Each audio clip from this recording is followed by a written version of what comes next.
최근 전주 아파트를 중심으로 부동산 가격이 급상승하면서 급기야 조정 대상 지역으로 묶이기까지 했습니다. 여기에 전주시에서는 부동산 특별조사단을 구동하고 투기세력엄단과 함께 집값 안정책을 펼치고 있는데요. 부동산 관련 관계자들과 기관을 함께 구성해서 실무 협의를 갖는 등 분주하게 움직이고 있습니다. 이 중에서도 중추적인 역할을 하고 있는 곳이 있는데요. 바로 한국부동산원 전주지사입니다. 전북토기사람 오늘은 강대일 지사장과 이야기 나눠보겠습니다. 안녕하세요. 안녕하십니까. 네, 반갑습니다. 네, 한국부동산원 전주지사장 강대일입니다. 네, 지사장님 요즘 어딜 가나 이렇게 부동산 이야기는 빠지지 않고 나오는 만큼 부동산에 대한 관심이 많습니다. 지사장님은 아마 이걸 피부로 느끼실 것 같은데요. 네, 그렇습니다. 작년에 전주 주택시장이 굉장히 핫했죠. 네. 예, 그러다 보니까 여기저기서 저희 지사에 문의하는 사항도 많고요. 덩달아서 저희 업무도 굉장히 바빠졌습니다. 네, 이렇게 관심이 많은 부동산 관련 일을 지금 하고 계신데 일단은 한국부동산원, 이곳이 어떤 곳인지 조금 소개가 필요할 것 같습니다. 이름이 바뀌었다고 들었는데요. 네, 그렇습니다. 한국감정원 하면 그래도 많이들 아실 텐데요. 네. 작년 12월 10일자로 한국감정원에서 한국부동산원으로 사면 변경을 하였습니다. 저희가 설립 당시부터 감정평가 전문 기관이었는데요. 그러니까 사실은 2016년도 하반기에 이제 5년 되어 가죠. 감정평가 업무는 민간 평가업체 모두 이양하고 지금은 감정평가 업무를 중단하였습니다. 그러니까 사명 변경이 네. 좀 늦어졌다고 보시면 되겠습니다. 네, 그런데 이제 출범한 지는 정말 오래된 기관이라고요. 예, 그렇습니다. 처음 설립된 게 1969년도니까 50년이 넘었죠. 네. 올해로 52년 되었는데요. 저희는 국토교통부 산하 정부 재투자기관입니다. 공기업 지방 이전 계획에 따라서 본사는 대구 혁신도시로 이전을 하였고 전국적으로 30개 지사가 있습니다. 여기 전라북도에는 저희 전주지사하고 군산지사 2개 지사가 있습니다. 대부분 정부 위탁 업무를 하고 있는데요. 주요 업무는 부동산 관련한 공시 업무, 동향조사 업무, 그리고 각종 통계 정보 관리 등을 하고 있습니다. 네, 국토교통부 산하기관인 줄은 미처 몰랐는데요. 그럼 지사장님은 언제부터 이곳에서 일을 하고 계신 건가요? 저희는 인사이동이 잦은데요. 네. 전주지사에는 작년 1월 달에 왔습니다. 이제 1년 남짓 됐습니다. 네, 그런데 궁금한 게 아무래도 이렇게 부동산 관련 일을 하시다 보면 각종 부동산 정보들을 가장 많이 알고 계시지 않을까 싶은데 네. 주변에서 이렇게 지인들이 막 상담도 요청하고 그럴 것 같아요. 예, 뭐 친구들이나 또 뭐 지인들이나 아무래도 이제 부동산 관련해서 이런 또 뭐 상담 이런 사항이 있으면은 네. 전화 주시고 하시는데 좀 이제 저희가 하는 업무랑 또 부동산 이게 실물하고는 또 달라서 그러니까 뭐 이론적인 것하고 또 시장의 실제적인 것하고 좀 차이가 있어서 명쾌하게 답변 드리기는 좀 어려움도 있습니다. 네, 저도 상담을 좀 받고 싶었는데 아쉽습니다. 그럼 오늘은 이 시간을 통해서 우리 시청자 여러분과 도민에게 다양한 정보를 전해주실 텐데요. 우선 앞서 말씀하신 것처럼 사명을 바꾸고 또 업무에도 변화가 있었다고 말씀하셨는데 조금 더 구체적으로 설명을 부탁드릴게요. 네, 방금 말씀드린 것처럼 2016년도에 감정평가 업무 같은 사적 업무를 모두 민간에 이양하고 지금은 공적 업무로 재편이 되었습니다. 주요 업무로는 주택 공시가격 산정 업무, 그리고 상업용 기준시가, 시가 변동률 조사, 주택 동향, 또 상업용 임대 동향, 또 전자계약 관리, 또 공동주택 관리 업무, 녹색 건축물 인증, 또 주택 청약, 그리고 실거래가 검증 같은 공적 업무로 재편되었습니다. 네. 이후 지난해 한국감정원에서 한국부동산원으로 사명 변경을 하였고, 사명 변경이 되면서 부동산 시장 관련해서 국민의 권익보호 같은 공적 기능이 강화되었습니다. 네, 그렇다고 이제 기존에 해온 감정평가 업무를 아예 하지 않는 거는 또 아니라고요? 네, 그렇습니다. 감정평가 관련한 관리 감독 기능이라고 할 수 있겠는데요. 크게 세 가지로 꼽을 수 있겠습니다.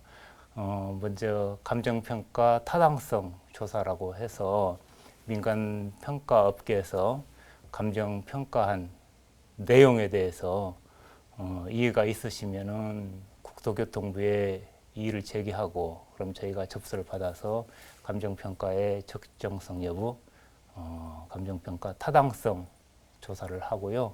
또 감정평가서 표본 조사라고 해서 민간 평가사가 1년 동안 감정평가한 전체 건에 대해서 저희가 무작위로 추출을 해서 저희 직원들이 감정평가 적정성 여부를 검토하고 있고요. 네. 또 사전 표본 조사라고 해서 보상평가 같은 경우에 정식 감정을 의뢰하기 전에 감정평가 대상 물건의 대표 표본을 선정하고 가격 추정을 해서 정부나 지자체에서 예산 편성을 하는데 참고할 수 있도록 이렇게 하고 있습니다.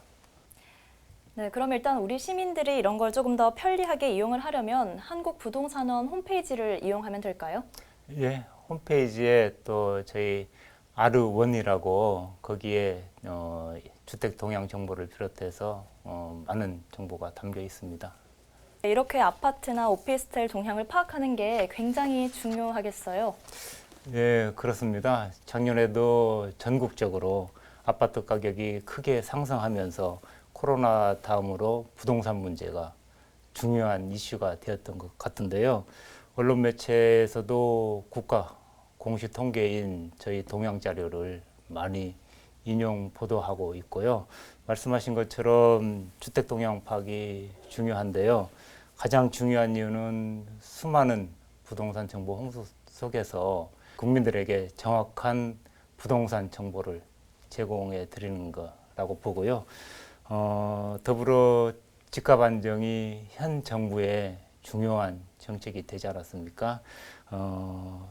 매주 생산되는 주택가격 동향 자료가 정부 주택정책 수립의 기초 자료로 활용되는 중요한 자료라고 할 수 있겠습니다. 네, 여기에 올라온 정보를 보고 이제 매매 가격이 정해지기 때문에 시민들이 매우 관심 있게 볼 것 같습니다. 네. 그런데 제가 또 궁금한 게 이 코로나19가 지금 정말 많은 곳에 영향을 미치고 있습니다. 혹시 부동산 시장에도 이 코로나19가 영향을 미칠까요? 기본적으로는 코로나19로 인해서 사람들의 임정 활동을 위축시키고 거래량도 줄게 되고 해서 부동산 시장에는 부정적인 영향을 끼치게 됩니다. 특히 상업용 부동산은 외식이나 5인 이상 금지 같은 영향으로 네. 가장 큰 타격을 받습니다. 영업이 잘 되지 않으니까 폐업을 하게 되고, 또 새로 개업하는 상가도 줄고 해서 공실률이 늘어나고, 그러다 보니까 임대료도 떨어지고 상가 권리금도 이제 하락하거나 아예 없는 현상이 나타나는 거죠. 다만 주택 시장 같은 경우에는 코로나에도 불구하고 정부 정책 자금이나 저금리 등으로 시중에 자금이 풀리면서 투자 수요에다가 투기적 수요까지 몰리면서 큰 폭의 상승을 또 거두기도 하였습니다. 요즘에는 또 주택 공시가격 산정 기간이어서 또 매우 분주하시다고요? 주택 공시가격 산정 업무가 저희 원에서 하고 있는 업무 중에서 가장 비중이 크고 중요한 업무라고 할 수 있겠습니다. 네. 주택 공시가격이 재산세를 비롯해서 각종 세금의 부과 기준이 되고, 건강보험료 같은 무려 60가지 이상의 행정 목적에 활용되는 중요한 자료입니다. 매년 1월 1일자로 해마다 산정을 하고 있고요. 단독주택하고 공동주택으로 나눠서 산정을 하는데요. 두 업무가 산정 체계가 좀 다릅니다. 단독주택 같은 경우에는 전국적으로 약 400만 호 정도 되는데요. 그 중에서 표준주택이라고 해서 23만 호를 선정하고 그럼 저희가 23만 호 표준주택 가격을 정밀하게 산정을 하고요. 그런 다음에 각 지자체에 보내드리면은 지자체 주택 담당 공무원들이 모든 개별주택 가격을 산정을 하고 그런 다음에 저희가 검증 업무를 합니다. 네. 요즘이 한창 검증 기간인데요. 3월 12일까지 검증 업무를 마치고 나면은 소유자 의견 청취 기간을 거쳐서 4월 29일자로 결정 공시가 됩니다. 그리고 공동주택은 전국적으로 약 1,420만 호 정도 되는데요. 아파트, 연립, 다세대 주택 이렇게 세 가지 유형으로 나눠서 산정을 하고요. 공동주택 가격은 단독주택과 달리 모든 호의 가격을 산정하는 전수조사 업무입니다. 지금 이제 산정 후에 각 단계별 검토 과정을 마쳤고 앞으로 국토부 심사와 소유자 의견 청취 기간을 거쳐서 역시 4월 29일 날 결정 공시하게 됩니다. 네, 그런데 지금 전주의 경우에는 언젠가부터 특정 지역 중심으로 가격이 너무 올랐습니다. 이렇게 워낙 가격이 오르니까 결국엔 전주시도 부동산 조정 대상 지역으로 지정되기도 했는데요. 아마 이렇게 된 이유는 어떻게 될까요? 예, 작년 12월 18일자로 전주시 전역이 조정 대상 지역으로 지정이 됐죠. 조정 대상 지역은 국토교통부 장관이 시도지사의 의견을 들어서 지정하게 됩니다. 네. 지정 요건은 주택 가격, 청약 경쟁률, 분양권 거래량, 주택 보급률 등을 고려해서 과열되어 있거나 과열될 우려가 있는 지역에 지정하게 되는데요. 전주시 덕진구 완산구 지난 3개월간 주택가격 상승률이 물가 상승률 1.3배를 초과하였고 네. 또 청약 경쟁률도 좀 지난 차례 얘기합니다만은 가 62대 1, 파크와 효자가 18대 1로 지정 기준인 5대 1을 훌쩍 뛰어넘어서 조정 대상 지역으로 지정된 걸로 알고 있습니다. 네. 전국적으로 조정 대상 지역으로 지정된 곳이 111개 시군구나 되고요. 이 중에서 투기과열지구도 49개 정도 되고 그러니까 제주도를 제외한 전국에 있는 셈입니다. 네, 그렇다면 그 이후 지금 전주 지역 상황은 어떻다고 보세요? 안정세를 찾았다고 봐야 할지 아니면 조금 더 지켜봐야 할까요? 작년 12월 18일자 기준해서 전후 한 달간의 전주시 덕진구 완산구의 아파트와 분양권 거래 건수를 보면은 약 67% 감소한 걸로, 그러니까 70% 가까이 감소한 걸로 집계가 되고요. 저희 아파트 매매 주간 동향을 보면은 조정되기 직전 12월 14일자 기준에서 주간 변동률이 완산구가 0.42%, 덕진구가 0.39%로 높은 상승률을 보였는데요. 이후 상승폭이 계속 감소하다가 지난주 2월 15일 기준에서는 변동률이 제로 0%로 조사가 되었습니다. 한겨울 계절적 영향도 있겠지만 우선은 안정세를 보이는 것으로 봅니다. 그렇지만 매도자와 매수자 간 서로 힘겨루기를 하고 있는 상황이라 좀 더 지켜봐야 될 것 같습니다. 네, 그래서 지금 전주시에서는 부동산 거래 특별조사단도 구성하고 상당히 이제 고강도 대처를 하고 있는데요. 한국부동산원에서도 전주시와 협약을 맺고 또 함께하고 있다고요. 전주시 요청으로 지난 1월 22일 날 저희 전주지사와 업무 협약을 체결하게 되었는데요. 주요 목적은 전주시에서 추진하는 주택 투기 세력 근절과 주택 시장의 안정화를 위해서 서로 협력하자는 것입니다. 네, 그런데 정말로 이제 신도심을 중심으로는 가격이 매우 상승했습니다. 주로 조사 대상 지역도 이런 신도심 신축 아파트일까요? 전주시가 재작년부터 외지인이 들어오면서 비정상적으로 아파트 가격이 상승을 하였지 않습니까? 그렇다 보니 가격이 급등하였거나 또 외지인이 대량 매수하는 등 이상 징후가 보이는 지역이 주요 조사 대상입니다. 전주시에서는 9개 권역으로 나누었는데요. 에코시티, 혁신도시, 만성지구, 효천지구, 서부 신시가지, 그리고 시내 재건축 단지 등 9개 권역으로 나누어서 조사를 하고 있는 것으로 알고 있습니다. 네, 그 과정에서 실제로 이제 불법 행위로 적발된 사례도 있었나요? 전주시청에서 19년도 말부터 특별 조사를 추진하였는데요.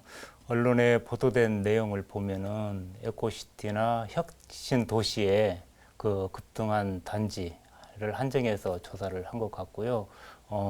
분양권 불법 전매 위주로 조사한 것 같아요. 작년 하반기에 경찰서의 수사 의뢰가 400건이 넘고 과태료 부과가 800명 이상이고 금년 1월에 벌써 100명 이상 적발하였고요. 현재 조사 대상자에게 소명 자료를 요청한 건도 상당한 수준인 걸로 알고 있습니다. 네, 그런 사람들에게는 이제 또 제재 조치가 있을 것 같은데요. 어떤 제재 조치가 있나요? 네, 관계 기관별로 보면은 지자체로부터는 과태료 부과 처분이 있겠고요. 경찰서에는 수사 의뢰를 하고 또 수사 결과에 따라서 검찰에 송치될 수도 있고요. 세무서에는 통보를 해서 세금 추징 같은 게 있을 수 있겠고요. 은행 같은 금융기관에는 대출금을 목적 외로 사용한 경우에 대출금 회수 같은 게 있을 수 있겠습니다. 네, 그런데 일명 떴다방, 이동식 중개업자나 무등록 중개행위 등도 난무하고 있습니다. 이런 사각지대는 조사가 쉽지는 않을 것 같은데요. 네, 맞습니다. 떴다방이라는 게 일정한 사무소가 없이 주로 모델하우스 주변에 파라솔 같은 걸 설치하고 활동을 하다 보니까 그때그때 현장 단속을 해야 하는 어려움이 있어서 단속이 쉽지 않은데요. 그래서 시민들 제보가 중요하다고 보고요. 또 정부나 전주시에서도 단속에 대한 의지가 강한 만큼 이 문제를 잘 해결할 것이라고 보고 있습니다. 네, 방금 이제 시민들 제보가 또 중요할 것 같다고 말씀을 하셨는데 지금 온라인 신고센터도 운영하고 있다고요? 그렇습니다. 전주시와 관련 기관의 행정력에도 한계가 있기 때문에 시민들의 신고가 중요합니다. 전주시청 홈페이지에 가시면 부동산 거래 불법행위 신고센터가 있는데 누구나 실명으로 신고할 수 있습니다. 신고 대상이 주로 적발 대상이기도 한데요. 신고 대상을 꼽자면은 거래 가격 거짓 신고, 금전 거래 없이 거짓으로 실거래 신고하는 것, 분양권 불법 전매, 타인 명의 거래, 매매 대금의 편법 증여, 그리고 공인중개사법을 위반한 중개 행위와 시세 교란 행위 등입니다. 신고 포상금을 최대 1,000만 원까지 주니까요. 많은 관심 바라고요. 그리고 저희 원에서도 거래질서 교란 행위 신고센터를 두고 신고를 접수받고 있습니다. 네, 이제 이런 질문을 좀 드려도 될까 싶은데요. 이제 봄이고 이사철이기도 합니다. 지금 시기에 집을 사야 하나 말아야 하나 고민하시는 분들이 굉장히 많거든요. 전문가로서 의견을 좀 주신다면 어떻게 얘기를 해주시겠어요? 아주 어려운 질문이신데요. 집값이 많이 오른 지역에서는 집을 가지신 분도 집을 팔아야 되나 같이 고민들 하실 것 같습니다. 네. 현재 주택 시장을 보면은 투자 목적의 매수세는 이제 거의 없는 것 같고요. 그동안 급등했던 택지 주변의 신축 아파트와 재건축 아파트는 매물이 늘고 또 매물 가격은 하락하고 또 일부 급매로나 간간히 거래되고 있는 것으로 좀 더 하락하지 않을까 싶고요. 무주택자는 재개발구역 또 같이 앞으로 아파트 청약을 노리고 주택 매입을 늦추는 미루는 경향도 있는 것 같습니다. 네, 그런데 이제 부동산 상승론자들 중에서는 조정 지역이 해제된 후에 다시 집값이 오를 것이다. 이런 전망을 내놓기도 했는데 이건 어떻게 봐야 할까요? 물론 저금리와 풍부한 유동자금 그리고 신축 주택에 대한 투자 수요 때문에 급등한 측면이 강하니까요. 이런 상황이 유지되면서 해제가 된다면은 바로 또 오를 수 있겠죠. 네. 작년 6월 달에 지정되었다가 바로 12월 달에 일부 해제된 지역이 인천시 중구하고 경기도 양주시가 있는데요. 인천 중구는 그 이후에 별 영향이 없는 것 같고요. 양주시는 오름폭이 큰 것으로 조사 결과가 있습니다. 사실 부동산 안정, 거래 안정이 중요한 이유가 서민과 실수요자들, 이분들이 이제 안정적으로 내 집 마련의 꿈을 이루게 하기 위한 것이 아닌가 싶은데요. 예, 그렇습니다. 주택을 투기 수단으로 삼고 장난치는 세력을 근절해야겠지요. 외지인들에도 정상적인 거래라면 별 문제 없겠지만은 불법 탈법을 동원해서 단기 차익을 노리고 부동산 시장 질서를 어지럽히는 것은 방지해야죠. 비정상적인 가격 급등으로 서민들의 내 집 마련의 꿈을 늦추게 되고 또 나중에 투기 세력이 빠져나가게 되면 결국 전주 시민들이 그 피해를 입게 되니까요.